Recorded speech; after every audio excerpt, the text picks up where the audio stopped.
if you think so. So I did get admitted to a psychiatric hospital in August. Guy almost killed me in him torturing me. He caused me brain damage. Unfortunately, it is irreversible. Hey guys, hi. I have grown so much in this time being away. I am close to 500 subscribers. Who would have thought? Starting this channel, I just started out, to vent after, an unfair proceeding at court. And you know what? I decided to document the journey. And where are we today? Today we are at almost 500 subscribers.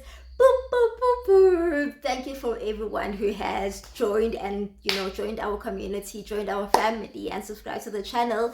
Thank you from the people that come from the Boldly Owami to Hell and Back podcast. I truly appreciate having you guys here.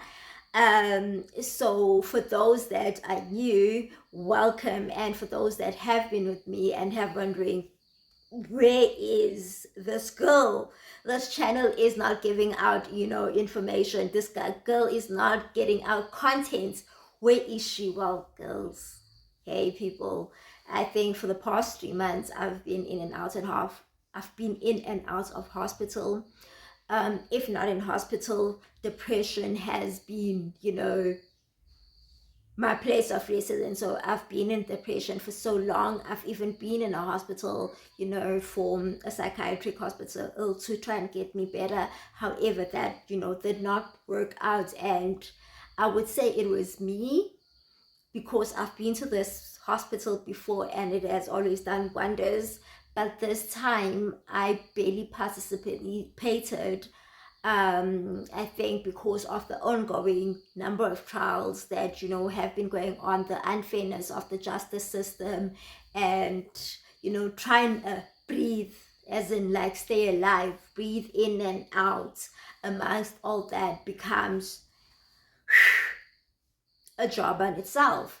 So I just did not have the time or the energy to put out content, to make content for you guys. Yes, there have been content here and there, but it has been slacking because I wouldn't, even if I would get content, editing would be an issue.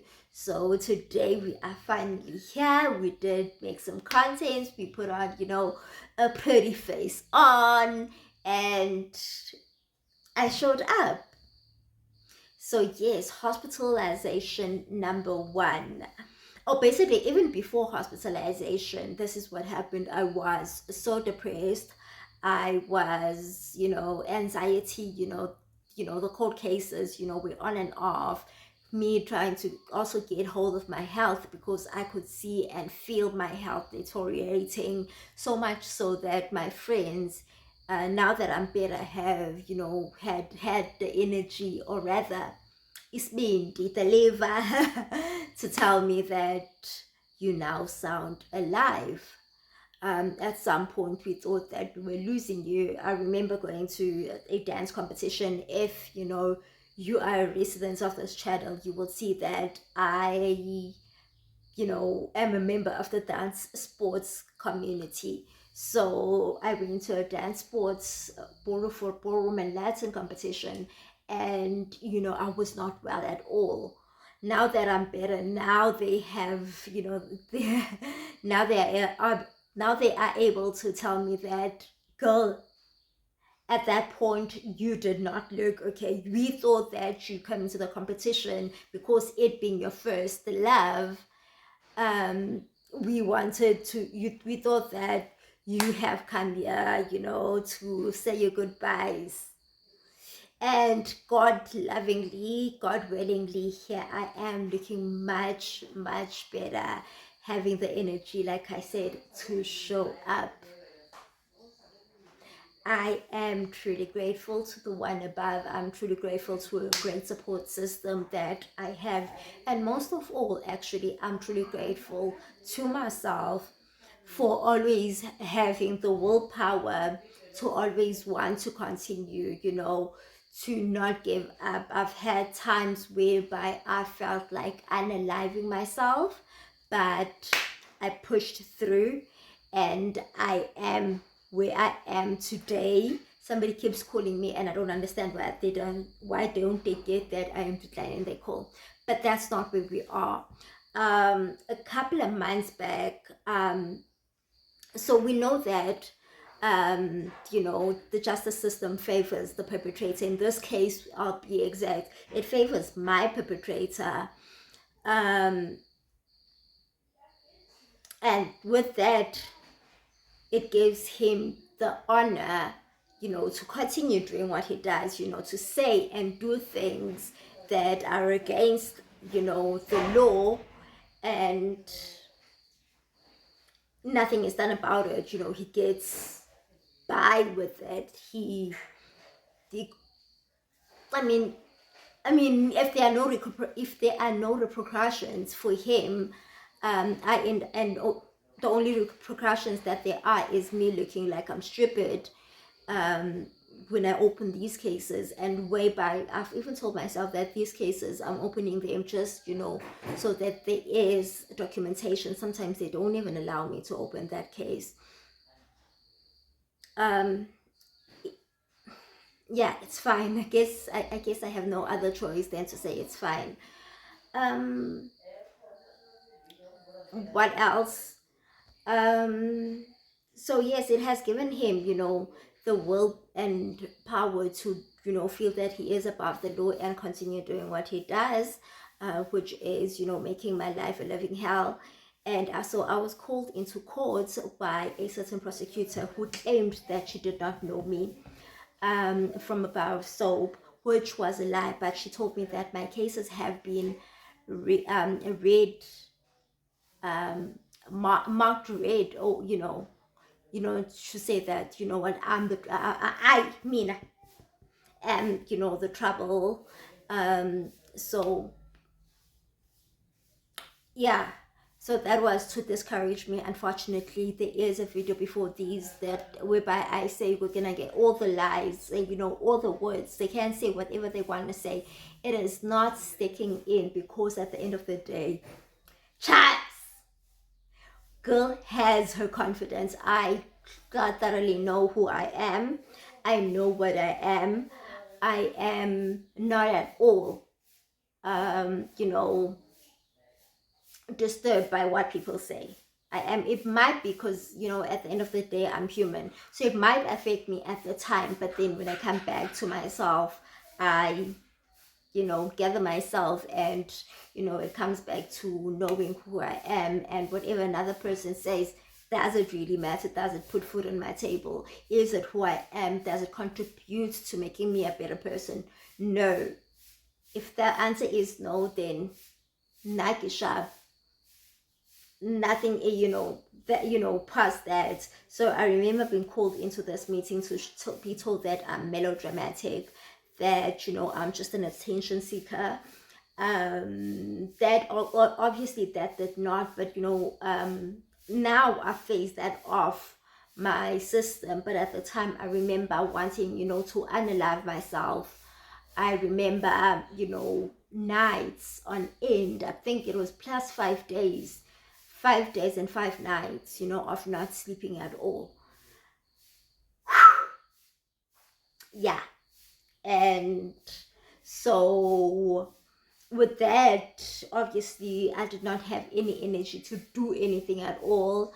I would want to pick up the camera and, film some content, because somewhere that I wanted this channel to grow. I want this channel to grow because mainly not a lot of people have what I have, which is, the willpower, the strength, the inner strength to say that, what, I'm going to continue with this. I'm going to stand by my truth, and I'm going to stick by it no matter what, no matter who says what. So what I've also learned is that, the people in the judiciary, especially in these many cases, I am, mainly the complainant, the person that opens the cases. So it is said that, the prosecutors are supposed to be favoring me, or at least be lenient on me. However, that has not been the case in my instance. Instead, you know what, they have gone out of their way to make sure that I give up, to make sure that, you know what, and for speaking out, for the fact that I have this channel. They stick here on my channel and on my YouTube. If you're not, I mean, on my TikTok as well. So if you haven't subscribed to my TikTok, please do, as well as my Instagram. I'll leave the link, I'll leave the the handles down here. So that's what's been happening. It was a lot. So after then I started not being okay, until my psychiatrist said, you know, how about we admit you? So I did get admitted to a psychiatric hospital in order for me to be well and to try and recover from, you know what, to strength, and work with people, in terms of what do I want going forward, which is I am not going to drop any of these cases. They will drop them, I will appeal them, because I will fight for my truth. And reasons why I say I will fight for my truth, which is, why do you have the energy? Because this is a negative instance, especially, is that does not happen to me only. There is an instance, this was Women's Month, whereby we were traveling to the other city, to the other province, and somebody says that, you know what, I trust in, prosecutors, they really stand for the complainant. And I was like, nowhere to be found, but I keep looking for it.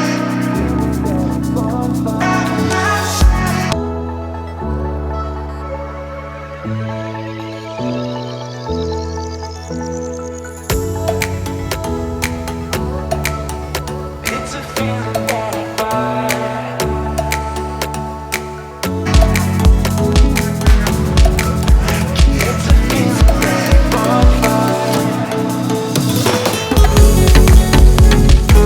If you think so.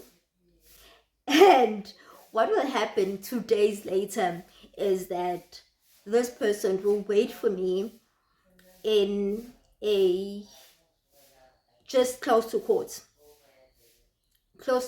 and overhear people saying that, you know what, we have just bribed a certain prosecutor. The day after that, I did see the police who work at the magistrate's office, which is at the magistrate courts rather, give people phones. I'm not aware whether they are aware that, people who, they are, people that they're abusing, or their acts are, affect, we will be passing by. I don't think that they had considered that.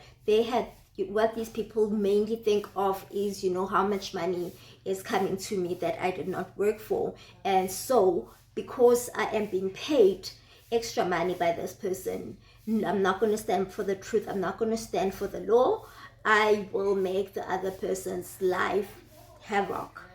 I will destroy at whatever cost. So that is where I am at. So I was, again, I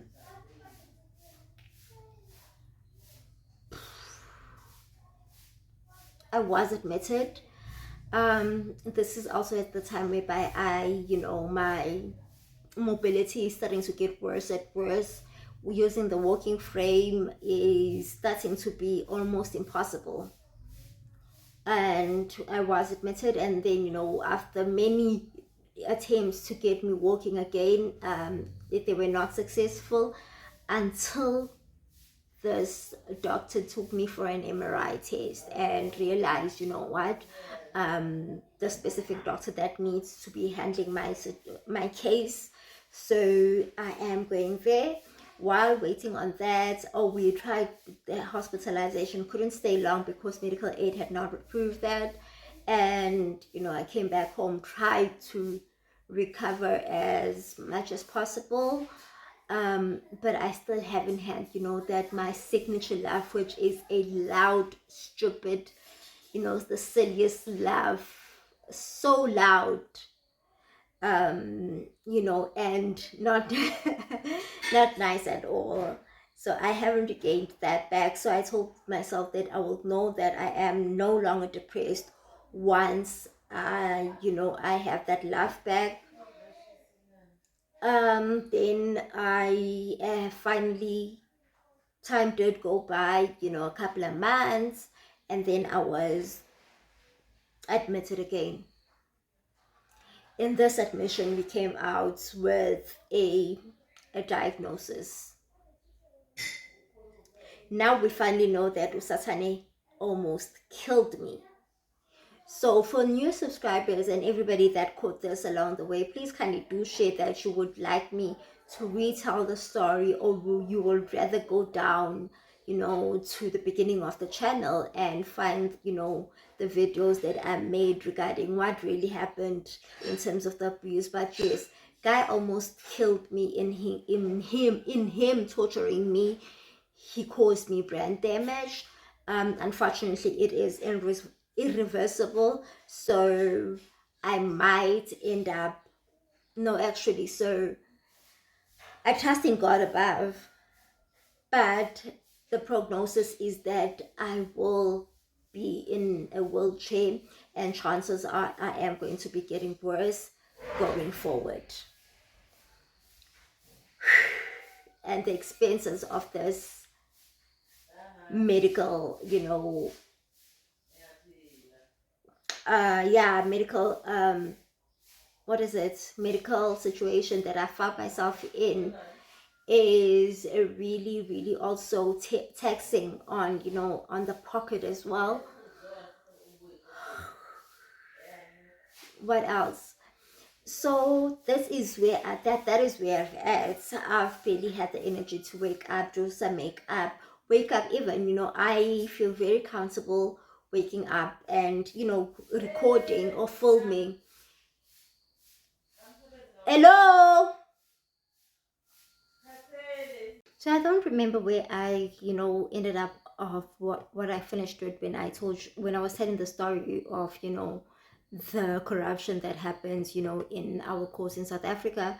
But also, I feel I also need to, to share the awareness, of what happens in my case. I think it will be a separate video whereby I name one by one of what, of the people that, have played a role in the injustice that have occurred to me. Where am I now? I'm feeling better. I'm emotionally feeling better. I am mentally feeling better. Physically, I am off to the doctor as we speak.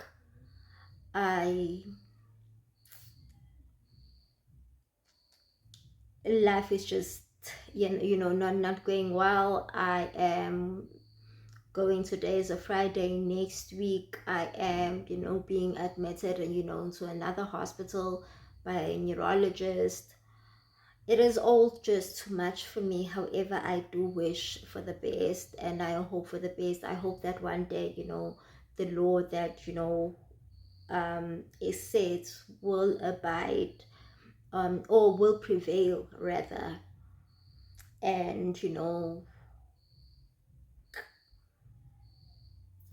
that's basically that. I am feeling better, like I said, emotionally, and it's just the physical part that weighs down on me. However, today putting on the makeup did revive my mood somewhat. So that is where we are. Thank you for the subscribers, the new subscribers. I'd say that again. I can't wait to get to 500 and then 1,000. You set a new goal. That is where I am. I will be putting out new videos as and when I can. because obviously my mobility means that, there is not a lot that I can put out, as I am usually in bed. Until I get a fancy. That's if I will get a fancy wheelchair. I'm mostly bedridden, and that is, the works of Satan. And I've told this to the prosecutor, who handles this case, and he decided, to tell me that I am lying, that this is not the reason why I am like this, because he is the doctor of doctors. He is, the doctor, he is the doctor that is more educated than other doctors. That most doctors wear white lab coats, and he wears a black robe. So for now, yes, I continue, has my situation, or the derailment of my health made these people feel better? No. They continue to abuse me. I am further victimized, or secondhand victimization still occurs when it comes to me in court, because another thing, I am faking the illness. According to them, I'm just on a wheelchair because anybody can get a wheelchair and walk on it. We'll see what they can, when there is